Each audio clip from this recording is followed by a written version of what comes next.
Telangana BJP అధ్యక్షుడిగా మాజీ MLC Ramachandra Rao దాదాపుగా ఖరారైనట్టు తెలుస్తోంది. మధ్యాహ్నం 2:30కు ఆయన నామినేషన్ దాఖలు చేసే అవకాశం ఉంది. అటు రామచంద్రరావుతో పాటు మరో ఎంపీ కూడా నామినేషన్ వేస్తారని తెలుస్తోంది. మరో నామినేషన్ దాఖలైతే ఎన్నిక అనివార్యం కానుంది.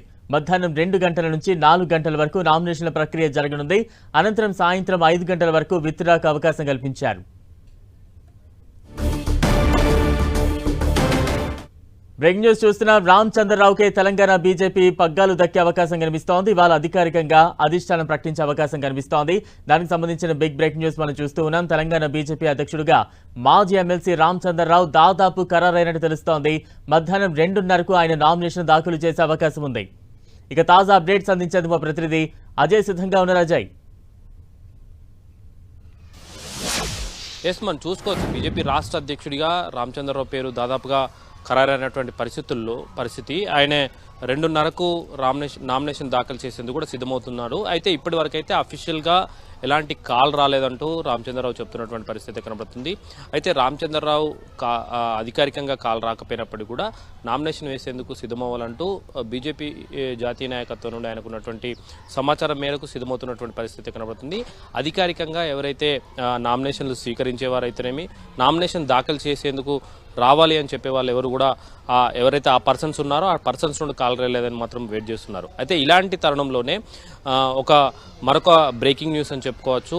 నామినేషన్ వేసేందుకు మరొక బీజేపీ కీలక నేత ఒక ఎంపీ కూడా సిద్ధమవుతున్నటువంటి పరిస్థితి కనబడుతుంది.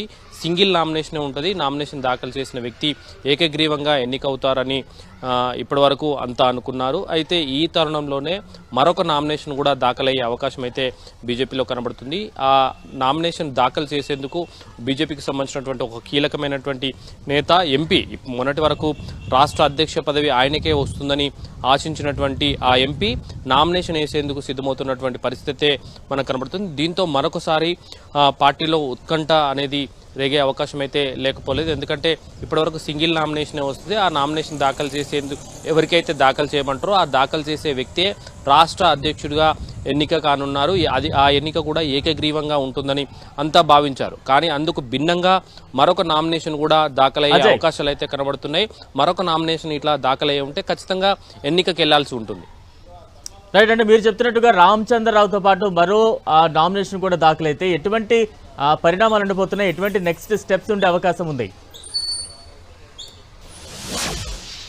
మనం చూసుకోవచ్చు. ఏదైతే మరొక నామినేషన్ ఇట్లా దాఖలయ్యి ఉంటే 2 గంటల నుండి 4 గంటల మధ్య నామినేషన్లు స్వీకరించేందుకు ఇక్కడ ఎన్నికల రిటర్నింగ్ ఆఫీసర్ సిద్ధంగా ఉంటారు.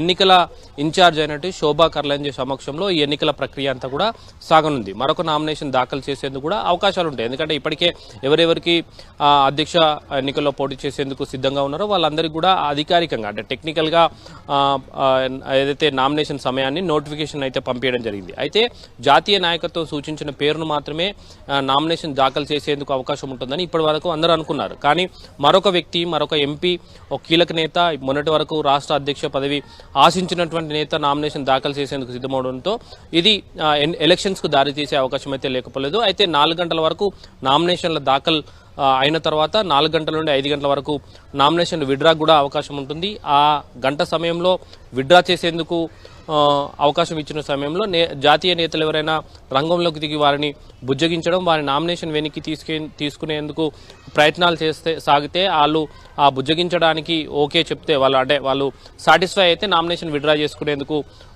చేసుకునే అవకాశం ఉంటుంది. ఒకవేళ వాళ్ళు నామినేషన్ దాఖలు చేసిన వ్యక్తి విత్డ్రా చేసుకోకపోతే ఎన్నికే అనివార్యంగా అయ్యే అవకాశం ఉంటుంది. ఆ ఎన్నికే ఇట్లా జరిగే ఉంటే ఎల్లుండి 1వ తారీఖు ఎన్నికలు అనేది జరిగే అవకాశం ఉంటుంది. బీజేపీకి రాష్ట్ర అధ్యక్షుడి ఎన్నిక అనేది ఎన్నికల ప్రక్రియ ద్వారా జరిగే అవకాశం ఉంటుందని కూడా చెప్పుకోవచ్చు. ఎన్నిక ప్రక్రియ ద్వారా జరుగుతుందా, లేకపోతే నామినేషన్ దాఖలు చేసేటువంటి ఎవరైతే ఎంపీ ఉన్నారో ఆ ఎంపీకి జాతీయ నాయకత్వం రంగంలోకి దిగి బుజ్జగించే ప్రయత్నం ఏమైనా చేస్తుందా?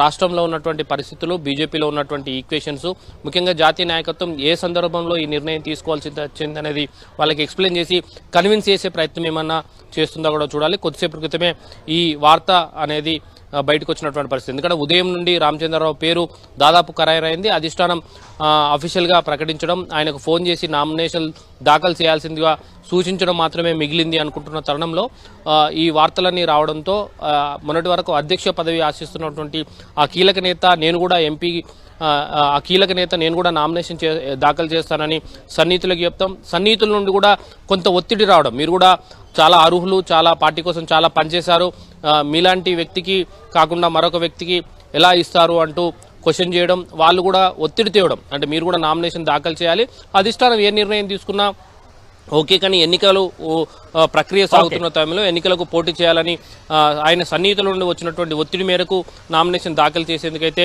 సిద్ధమవుతున్నట్టుగా కనబడుతుంది. ఆ కీలకమైనటువంటి నేత, మొన్నటి వరకు అధ్యక్ష పదవి ఆశించిన నేత ఏ విధంగా తీసుకోబోతున్నాడు, మరి నామినేషన్ దాఖలు చేసేందుకు చేసిన తరుణంలో జాతీయ నాయకత్వం కన్విన్స్ చేస్తుందా, లేకపోతే నామినేషన్ దాఖలు చేయడానికి ముందే కన్విన్స్ చేసి దాఖలు చేయకుండా చూస్తుందని మాత్రం చూడాల్సి ఉంది.